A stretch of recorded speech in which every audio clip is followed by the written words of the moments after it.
It's time to go to the land of the rising sun, where something gruesome happened many years ago. So I guess you should be stocked up on Nihonshu, and I'll say to that, come by. In all seriousness though, this is a case of a guy that went on a murder spree, especially killing women. However, he killed a Western woman, Lucy Blackman, and that's basically what this case is gonna be about, but I'll also share the background details that they have shared online about this guy itself, and then we're gonna go over the details of Lucy Blackman's case, and then, well, the rest you'll hear about it in a bit. So let's first start with the perpetrator, who was called Joji Obara.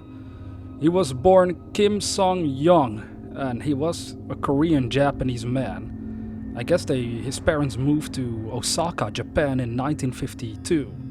Now during his youth, his father worked his way from scrap collector to taxi driver to immensely wealthy owner of a string of pachinko parlors.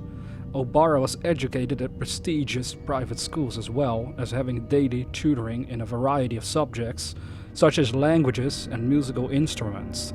At age 15, he enrolled in a prestigious prep school. I like how this whole article already starts with prestigious this, prestigious that, wealthy motherfucker here, wealthy, awesome, super lifestyle guy right here, man. Anyways, he enrolled in Keio University. At graduation, students are virtually guaranteed entrance to highly selective Keio University. Oh, he enrolled in a prep school for this, I'm sorry. So that's what happened. 2 years later, upon his father's death, he inherited property in Osaka, Tokyo. After graduating from Keio University with degrees in politics and law, he became a naturalized Japanese citizen and legally changed his name to Joji Obara. During the late 1980s and early 1990s, he invested heavily in real estate speculation and became extremely wealthy, having assets estimated at as much as $38 million. After losing his fortune when the bubble burst and his firm collapsed, he reportedly used his business as a money laundering front for the Yakuza syndicate. His collection of pornographic videos, 4,000 to 5,000 of which were recovered by police, led police to believe that Obara may have raped anywhere from 150 to 400 women. He was reported to have an obsession with Western women and developed a sex fetish for molesting unconscious women, to whom he had administered drugs to render them unconscious, of course. No, they don't fall unconscious on their own. That doesn't happen. Trust me, he fucking drugs them.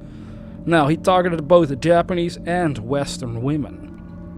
Police found over 200 sex videos showing Obara molesting women in this manner, sometimes wearing a face mask, and they reported that his extensive journals made reference to conquer play, a euphemism describing his sexual assaults on women who he wrote were only good for sex, and on whom he sought revenge on the world, drugging them with chloroform. And that brings us to the case of Lucy Blackman, one of his victims. Maybe one of many victims, but at least this was one Western woman who made the news because she was murdered by him. It wasn't just rape, but actual fucking murder in this case as well. Lucy Blackman was born on September 1st, 1978, and the same birthday as me. That's why I felt like I had to share this story, but I can't promise that for any person. It's actually a coincidence now that I'm saying this. I didn't realize, but it's interesting that she has the same birthday as me, but she died on July 1st, 2000, 17 years ago. She was an English woman from Sevenoaks, Kent, who worked as a hostess in Roppongi in Minota, Tokyo.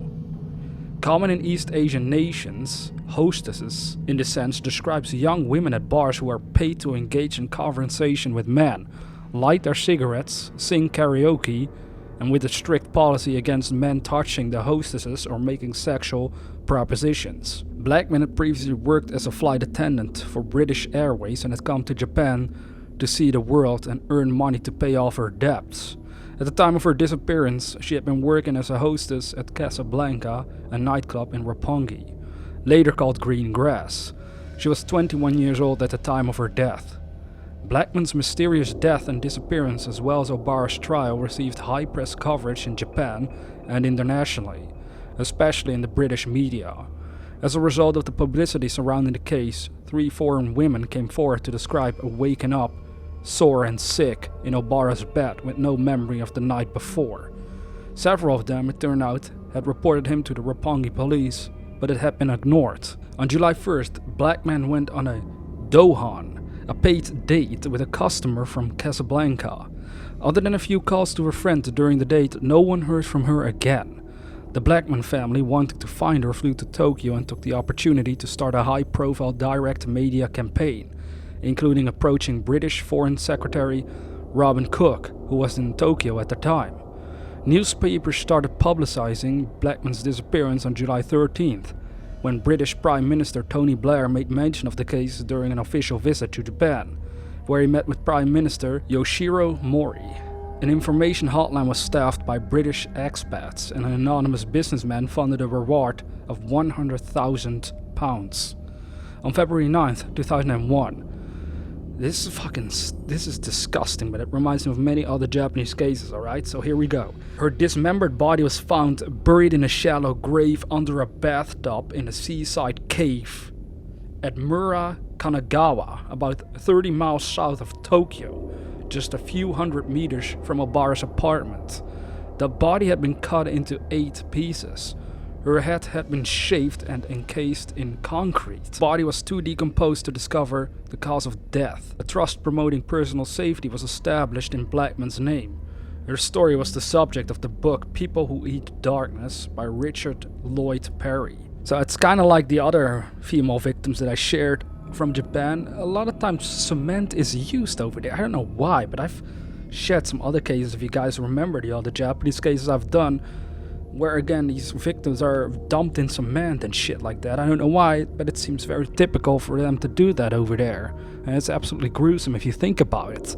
What if nobody would ever find it and they would use a block of cement, put it somewhere, but inside that block of cement is a fucking human remains, man. It's absolutely disturbing. In October 2000, Obara was arrested and charged with drugging, raping and killing Lucy Blackman and another hostess, 21-year-old Australian model Carita Ridgway, who was drugged by Obara and died of a chloroform overdose on February 29, 1992. Obara was also charged with raping 6 other women.